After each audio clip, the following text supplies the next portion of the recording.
Hey you guys, this is Mrs. O with Kingdom Barbecue Catering Service and Kingdom Barbecue Sweets.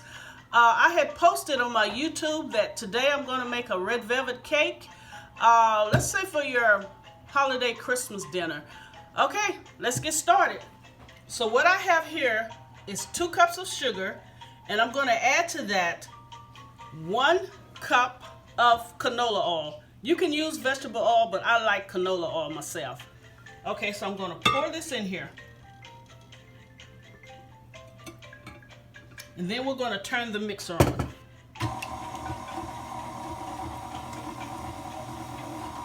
And we're just going to beat it till, it gets kind of incorporated. Maybe 2 minutes, I would say, we would beat this. And to this, I'm going to add 2 eggs. So I'll let this beat for a few moments, and always remember to add your eggs one at a time and crack them in let's say a cup, so that way if you get any shells you can, get it out, because once it goes into the mixture, they're really hard to get out. Pretty much you're going to have to bake with them. Okay, so let's cut this up just a little bit. I hope everyone is done with their shopping. I'm not, but I'm not buying that much this year, just for my grandbaby and my mom, and maybe my daughter and son. Okay, I'm going to add 1 egg. Okay, I'm going to let that beat.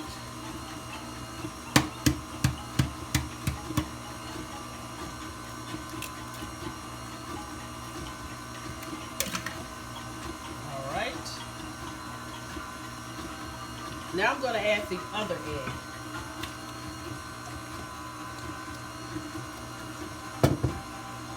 Alright. And then we're going to need 1 cup of buttermilk. And if you can, try to find the buttermilk that's pretty thick. Some of the buttermilk, when you shake it, it's a little thin. So this buttermilk right here, you see how thick it is? Okay, so that is 1 cup. So I'm going to cut this off. I'm going to add the buttermilk. Oh, didn't even have it down. I'm going to add the buttermilk.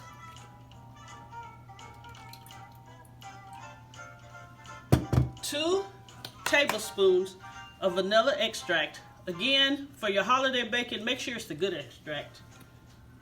Okay, so let's do 2 tablespoons of that.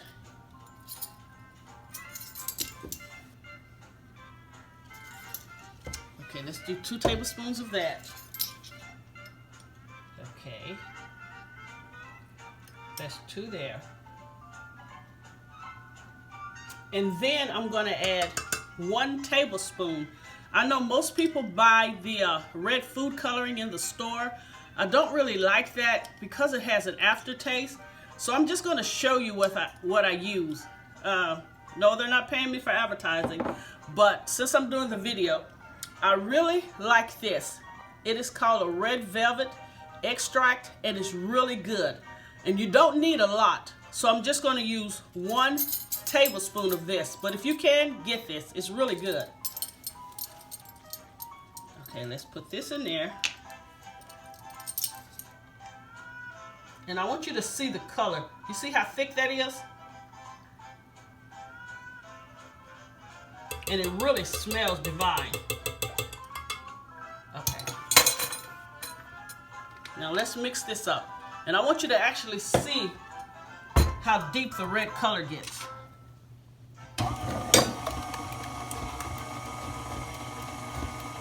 Wow.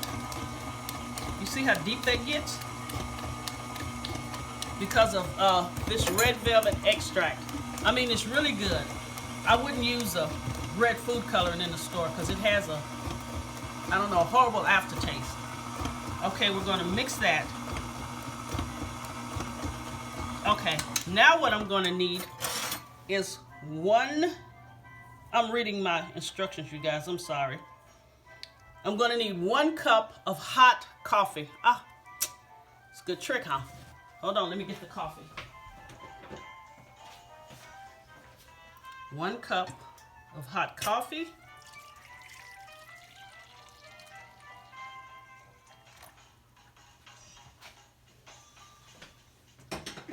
Okay. And I'm going to need, let me see how much, 1 teaspoon of white distilled vinegar. Please do not skip the distilled vinegar. It really helps with your batter. Okay. This is the 1 teaspoon of distilled vinegar. Please don't skip it. Make sure you have distilled vinegar. Okay.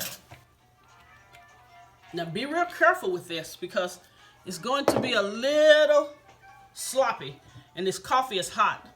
So make sure you pour it kind of slowly.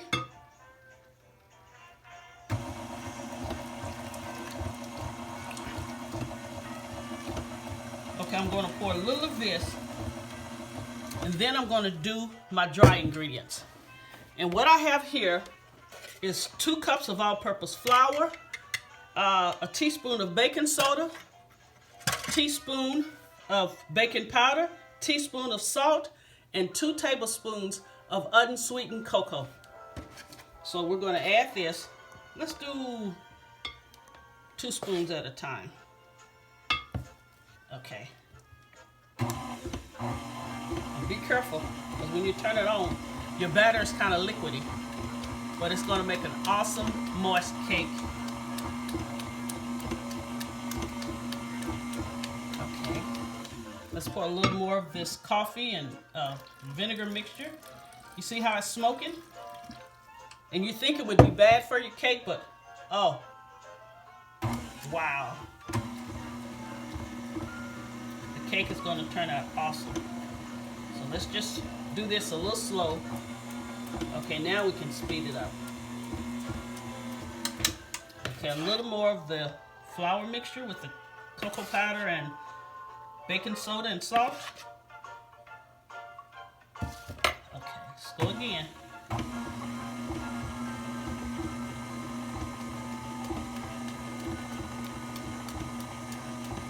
Alright, now I can speed it up just a little because I don't want the batter to get everywhere.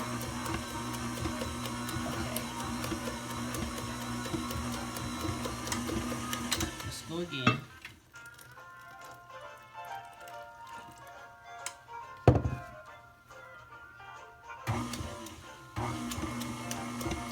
We have really been having a good holiday season. Our catering service is going well. So I'm going to try and upload as many videos as I can, you know, between catering services. But thank you guys who have subscribed already, because I really have some pretty awesome recipes. And yes, I am going to get to the barbecue, since we are called Kingdom Barbecue. We're doing awesome egg roll brisket, which is really simple. And I'm going to show you guys how to make that. Alright, now I can speed it up just a little. Now it's going to be a little liquidy, but it's okay, because it's going to make it really, really moist. Okay, the last of the coffee and vinegar mixture.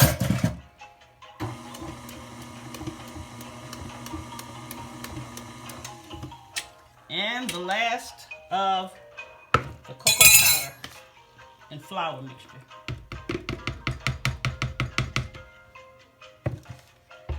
And you're going to bake this at 325 for approximately, I'm going to say 32 minutes. Check it with a toothpick just to make sure the toothpick come out clean, and then you can take it out.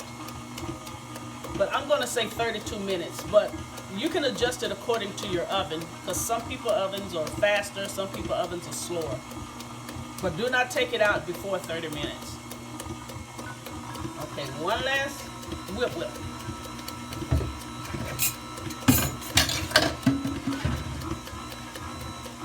Can I ask a question for the viewers?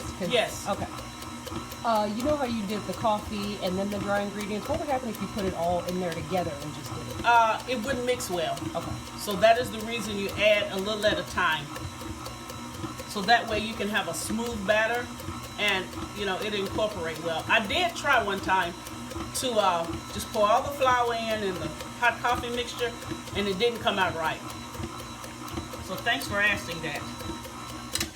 Okay. Now I am going to get my cake pans, and I'm going to pour them in. Let me take this out.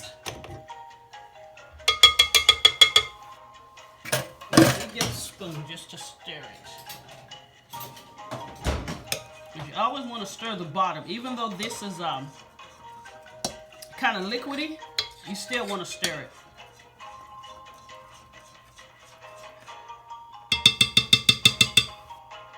Okay, I want you to see this before I pour it in the pans. This is the cake batter, a beautiful, beautiful red. Okay, let me go get the pans. And these are two 9-inch cake pans. And what I do, I spray them with baking spray and then I line them with parchment paper. It makes the bottom of your cakes come out so smooth. So let me pour this one in. I try to get it, you know, kind of evenly, but sometimes it's kind of hard. Okay, for that one. And let's do this one.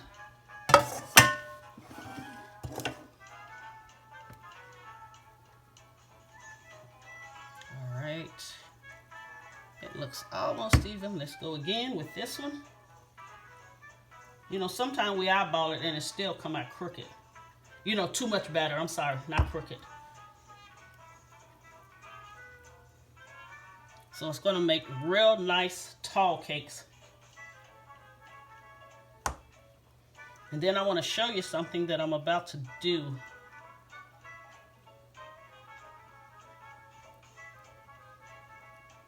All right. So let's stick these two in the oven. Did you get a picture of those? Mm-hmm. Okay. All right, I'm going to stick these in the oven at 325. Make sure you have your oven preheated to 325. Hi, you guys. This is Mrs. O back again with Kingdom Barbecue Catering Service. And I'm having to take this video by myself because my daughter had to go to work. But anyway, I want to make a correction on the recipe. I stated to use 1 cup of hot coffee. Please only use 1/2 cup of hot coffee. Once I did that recipe and the cakes came out, they were real spongy. So I literally had to trash them and start over again. So please use only 1/2 cup of hot coffee. The other ingredients are correct. Now let me show you how I made the cream cheese frosting. I used 1 16-ounce box of confection sugar. I used 1 8-ounce of Philadelphia cream cheese, 2 tablespoons of butter, a tablespoon of sour cream, and a teaspoon of vanilla. And that is how I made the cream cheese frosting. So I'm going to show you guys how the frosting literally came out. This is the consistency you want for your frosting because it will spread really nicely on your cake. And also, when I was posting the recipe, I told you guys that I had a little cake pan that I put cake batter in. Let me show you what I did with it. This is the cake that was in this pan. So once I baked this cake, I took it out of the oven, then I crumbled it up, and I put it back in the oven for it to dry out. So this is just literally cake crumbs, which I'm going to show you how it decorated the cake so beautifully. So here is the result of the red velvet cake. That is just gorgeous. And what you see around the edges are just the cake crumbs that I put back in the oven and let dry out. And I just did that around the cake. I sprinkled some on top. Then I did some blackberries and raspberries.